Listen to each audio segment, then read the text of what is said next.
पहला क्वेश्चन, मछलियों में कितने कक्षीय हृदय पाया जाता है? तो मछलियों में 2 कक्षीय हृदय पाया जाता है, एक आलिंद और दूसरा क्या होता है, निलय। क्लियर हो गया? याद रखना हो तो मछली जल की रानी है, तो जल शब्द में 2 अक्षर हैं, अर्थात मछली में भी 2 कक्ष पाए जाते हैं। अगला क्वेश्चन, 3 कक्षीय हृदय किन में पाए जाते हैं? तो 3 कक्षीय हृदय जो हैं वो सभी हमारे उभयचर जंतु और सरीसृपों में पाए जाते हैं। उभयचर वो होते हैं जो जल व थल दोनों में रह लेते हैं, और सरीसृप वो होते हैं जो रेंग करके चलते हैं।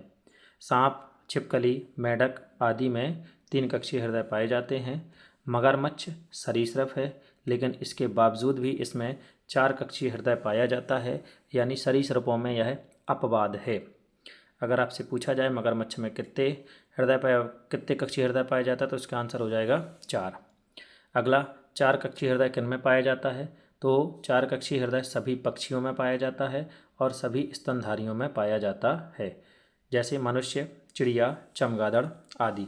और अभी थोड़ी देर पहले अपन ने पढ़ा है कि मगरमच्छ में कितने कक्षीय हृदय पाया जाता है, तो मगरमच्छ में कितने पाया जाता है? 4 कक्षीय हृदय पाया जाता है। क्लियर? अगला क्वेश्चन, चौथा, 5 कक्षीय हृदय किस में पाया जाता है? तो 5 कक्षीय हृदय मधुमक्खी में पाया जाता है, और मधुमक्खी में जो 5वां कक्ष पाया जाता है वह इसके व्यायाम करने के लिए पाया जाता है, या व्यायाम में सहायक होता है। मधुमक्खी का जो 5वां कक्ष होता है वो काय में सहायक होता है? व्यायाम करने में। अगला क्वेश्चन, 13 कक्षीय हृदय किस में पाया जाता है? तो एक जंतु ऐसा भी है जिसमें 13 कक्ष होते हैं, ठीक है, तो वो है तिलचट्टा, जिसको अपन कॉकरोच कहते हैं। कॉकरोच में 13 कक्षीय हृदय पाया जाता है। अब जिनमें 3 कक्षीय हृदय पाए गए उनमें 2 आलिंद हैं और एक क्या है, निलय।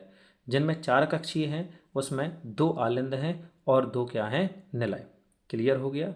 चलिए, तो इस प्रकार आपको जंतुओं के हृदय में पाए जाने वाले कक्षों के बारे में जानकारी मालूम हो गई। पढ़ते रहना है, मुस्कुराते रहना है।